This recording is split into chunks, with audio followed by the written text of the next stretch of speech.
فرمایا جو زمین پہ چلنے والے ہیں، جو آئے ہیں، رب کریم نے ان کے رزق کا ذمہ اپنے ذمے رکھا ہوا ہے۔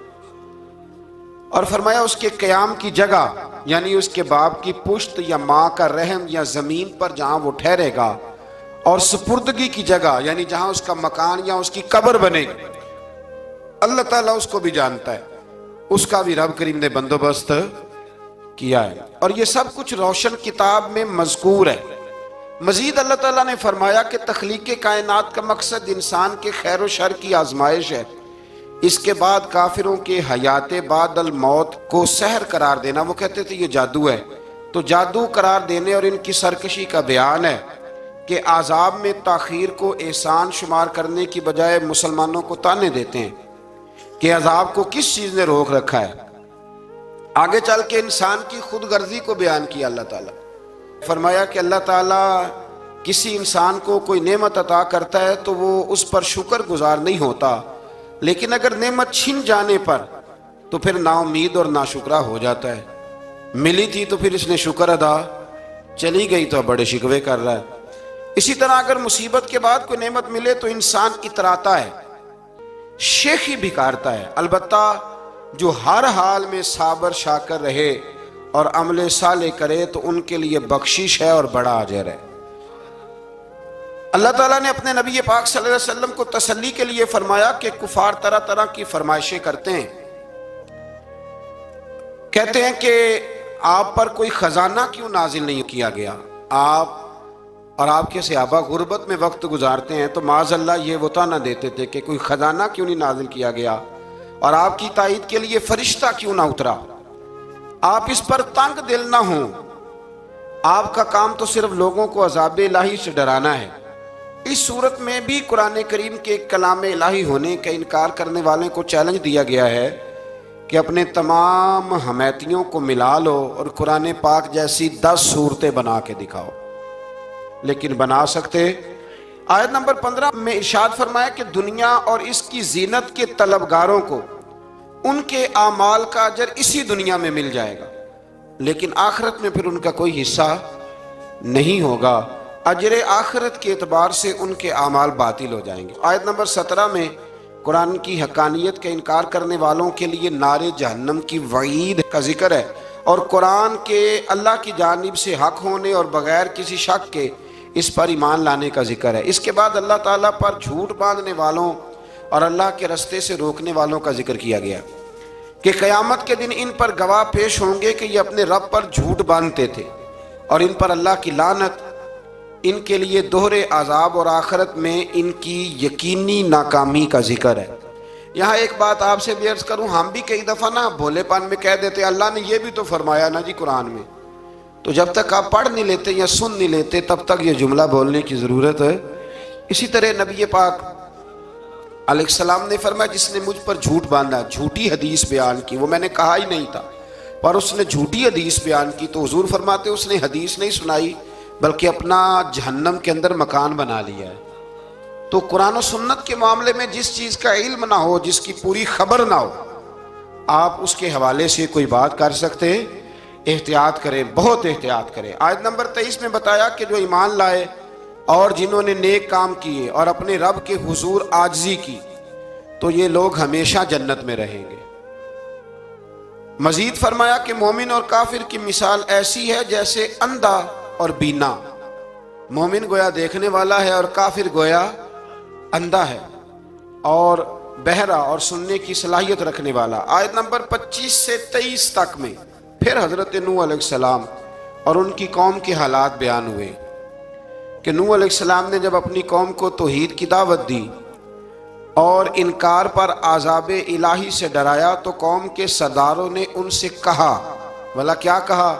کہنے لگے آپ تو ہم جیسے بشر ہیں،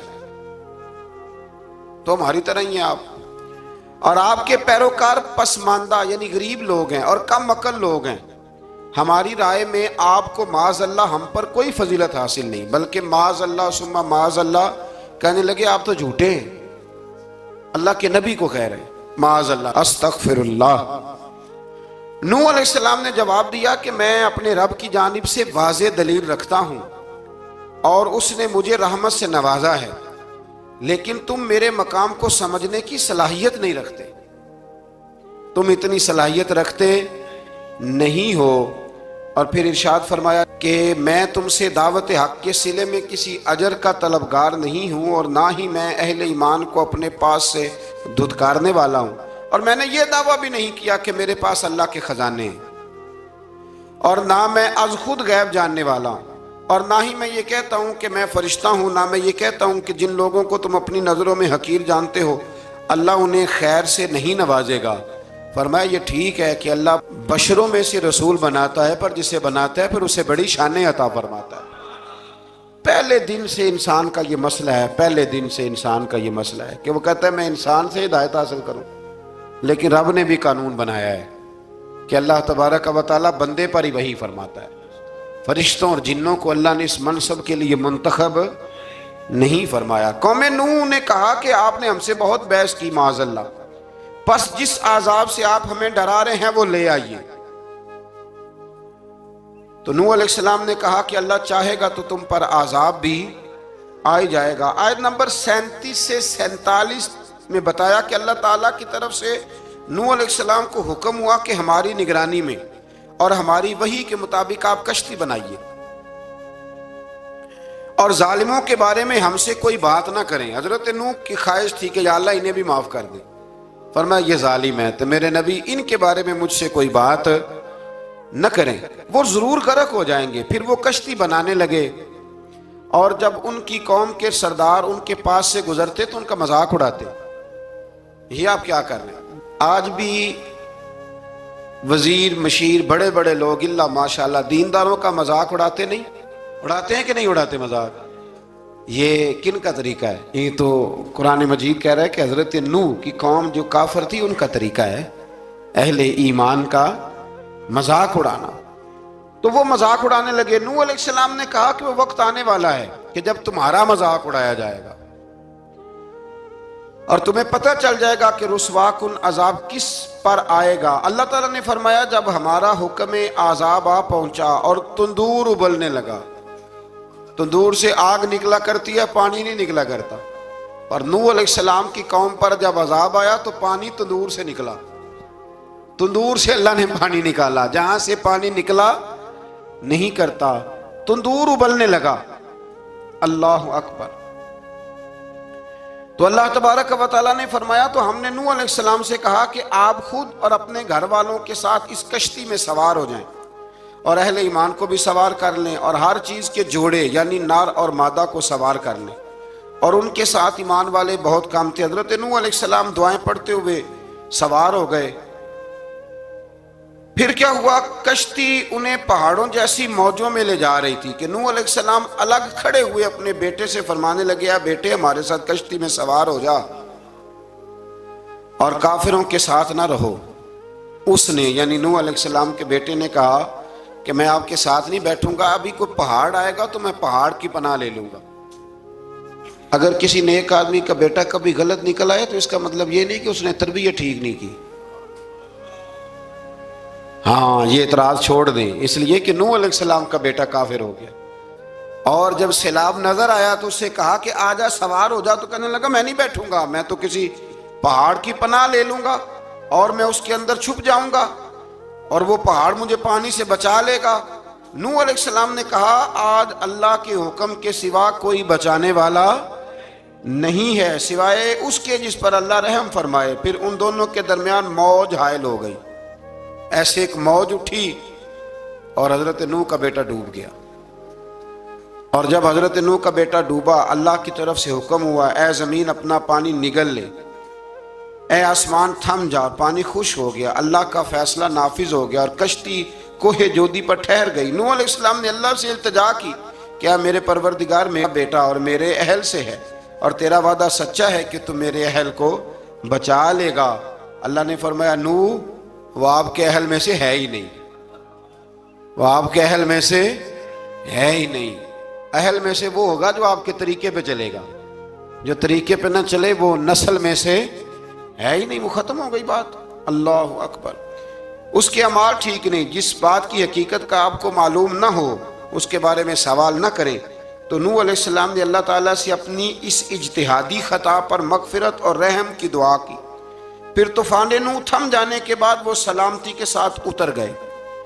اجتہادی خطا، میں نے ایک لفظ بولا ہے، یہ اجتہادی خطا کا مطلب یہ ہے کہ بعض اوقات انبیاء سے ایسی باتیں سرزد ہو جاتی ہیں کہ جو تعلیم امت کے لیے ضروری ہوتی ہیں، تاکہ لوگوں کو پتہ چل جائے کہ اللہ کی بارگاہ میں توبہ کیسے کرنی۔ اگر وہ لوگ توبہ نہ کرتے تو ہمیں توبہ کے طریقے سمجھ میں، یعنی ان سے اجتہادی خطا ہو گئی، کہنے میں کرنے میں کوئی ایسی بات ہو گئی جو بظاہر اللہ تعالیٰ کی رضا والی، تو فوراً معافی مانگ لیتے تھے۔ لیکن اب امتی اٹھ کے کہے کہ نبی گناہ گار ہے، معاذ اللہ۔ حضرت آدم نے دعا مانگی تھی نا، ربنا ظلمنا انفسنا، اے اللہ ہم نے اپنی جانوں پر ظلم کیا، انہوں نے کہا تھا۔ تو اگر کوئی بندہ حضرت آدم کو ظالم کہے گا تو کافر ہو جائے گا۔ تو اگر وہ کہے کہ وہ تو خود کہہ رہے ہیں، ایک بندہ اڑ جاتا ہے، کہتے ہیں تو خود کہہ رہے ربنا ظلمنا، تو خدا کے بندے وہ اللہ کے نبی ہیں، وہ رب سے کہہ رہے ہیں، وہ عاجزی کے طور پر کہہ رہے ہیں۔ کچھ لوگ اڑ جاتے ہیں، کہتے ہیں خود حضور نے کہا ہے جی انا بشر مثلکم، میں تمہاری طرح کا بشر ہوں، خود نبی پاک نے کہا ہے۔ عجیب بیوقوف بندے ہو، نبی کریم تو کہہ سکتے ہیں پر امتی اٹھ کے نہیں کہہ سکتا۔ اس نے تو کہنا ہے وہ حبیب اللہ ہیں، اس نے تو کہنا ہے وہ قیامت میں شفاعت کرنے والے ہیں، امتی نے تو کہنا ہے وہ سارے نبیوں کے سردار ہیں، وہ امام الانبیاء ہیں۔ امتی وہ لفظ ادا کرے گا جو اس کے بنتے ہیں۔ اب کوئی بندہ اٹھ کے کہہ دے، دیکھے نا ایک بہت بڑا عالم تقریر کرتے ہوئے کہے جی میں تو ان پڑھ آدمی ہوں، تو اس کا شاگرد کہے کہ استاد جی قسم اٹھائے ہاں آپ نے تقریر میں کہا نہیں میں ان پڑھ ہوں، آپ تو ان پڑھ ہے۔ تو یہ بات ادب ہے کہ بے ادبی ہے؟ چلیں اس سے آگے چلتے ہیں، یہ بھی ذرا مشکل سے سمجھ میں آئے گی۔ ایک اور بات جو جلدی سمجھ میں آ جائے گی، ایم این اے جب اعلان کرتا ہے، تقریر کرتا ہے، الیکشن لڑتا ہے، تو کہتا نہیں میں قوم کا خادم ہوں، کہتے ہیں نا کہ میں قوم کا خادم سے آپ کیا کچھ کراتے ہو؟ سارے کام کراتے ہیں نا۔ خادم کو بندہ یہ بھی کہہ لیتا ہے کہ جھاڑو دے دے گلی میں، کہتے ہو کہ نہیں کہتے؟ تو اس نے بھی تو سپیکر میں کہا میں خادم ہوں، کہو اس سے کہ جھاڑو دے گلی میں آ کے، پھر پتہ کیا حال ہوگا؟ جھاڑو تو نہیں آئے گا، اور ہو سکتا ہے کچھ ہے آ جائے۔ تو اس لیے اب کوئی بندہ کہے جی انہوں نے خود کہا ہے، تو ایک کچھ پوری جماعت ہے لوگوں کی جو بات کو سمجھتی نہیں، کہتے ہیں خود کہا ہے میں بشر ہوں، انہوں نے خود کہا ہے میں غیب نہیں جانتا، انہوں نے خود کہا ہے میرے پاس خزانہ کوئی نہیں، انہوں نے خود کہا ہے میرے پاس کوئی شے نہیں۔ تو اس لیے آپ سمجھیں کسی کے لفظوں پر اگر آپ گرا لگا کے بیٹھیں گے تو پھر اس سے بے ادبی ہوگی۔ تو نوح علیہ السلام نے اللہ سے اپنی اجتہادی خطا کی معافی مانگی۔ اب حضرت نوح کو کوئی خطا کار کہے گا تو بہت بڑا مجرم بن جائے گا، اس لیے کہ وہ اللہ کے نبی ہیں۔ آیت نمبر 50 میں قوم عاد کا ذکر ہے، اور ان کی طرف دعوت توحید دینے کے لیے اللہ تعالیٰ نے حضرت ہود علیہ السلام کو بھیجا۔ ہود علیہ السلام نے قوم سے کہا کہ میں تم سے کسی چیز کا اجر طلب نہیں کروں گا، میرا اجر میرے اللہ کی بارگاہ میں ہے، پس تم اپنے رب سے بخشش مانگو، پھر اس کی بارگاہ میں توبہ کرو، اللہ تعالیٰ تم پر موسلا دار بارش برسائے گا اور تمہاری قوت میں اضافہ فرمائے گا۔ قوم عاد نے دعوت حق کو رد کیا اور ایمان نہ لائے، بلکہ ہود علیہ السلام پر طنز کیا۔ وہ کہنے لگے کہ ہمارے تو معبودوں نے، ہمارے بتوں نے معاذ اللہ آپ کو پاگل بنا دیا ہے، آپ کو مجنون بنا دیا ہے۔ الٹا حضرت ہود کو کہنے لگے اس لیے آپ ایسی باتیں کرتے ہیں۔ ہود علیہ السلام نے کہا میں اللہ کو گواہ بناتا ہوں اور تم بھی گواہ رہنا کہ میں تمہارے شرک سے بری ہوں، اور میں اللہ پر توکل کرتا ہوں، اور میں نے رسالت کا حق ادا کر دیا ہے۔ آیت نمبر 58 میں اللہ تعالیٰ نے فرمایا جب ہمارے عذاب کا وقت آ گیا تو ہم نے اپنی رحمت سے ہود اور ان کے ساتھ مومنوں کو نجات عطا کی۔ قوم عاد نے اللہ کی نشانیاں اور رسولوں کو جھٹلایا اور دنیا اور آخرت میں لعنت کے حقدار ہوئے۔ آیت نمبر 61 میں پھر سے حضرت صالح علیہ السلام اور ان کی قوم سمود کے حالات کو بیان کیا گیا ہے۔ حضرت صالح نے کہا ہے میری قوم اللہ وحدہ لا شریک کی عبادت کرو، اس سے بخشش طلب کرو، اس کی بارگاہ میں توبہ کرو، اس نے تمہیں زمین سے پیدا کیا ہے، اس پر آباد کیا ہے۔ جواب دیا ہے صالح ہمارے آباء و اجداد کے معبودوں کی عبادت کو روکنے سے پہلے ہمیں آپ سے بڑی امیدیں تھیں، اور اب آپ ہمیں روکنے لگ گئے ہیں باپ دادا کے دین سے، لیکن اب ہمیں آپ کی دعوت کے بارے میں شکوک ہیں۔ صالح علیہ السلام نے اپنی قوم سے کہا کہ یہ اللہ کی اونٹنی ہے اور یہ تمہارے لیے نشانی ہے، اسے چرنے کے لیے آزاد چھوڑ دو اور اسے تکلیف نہ دینا۔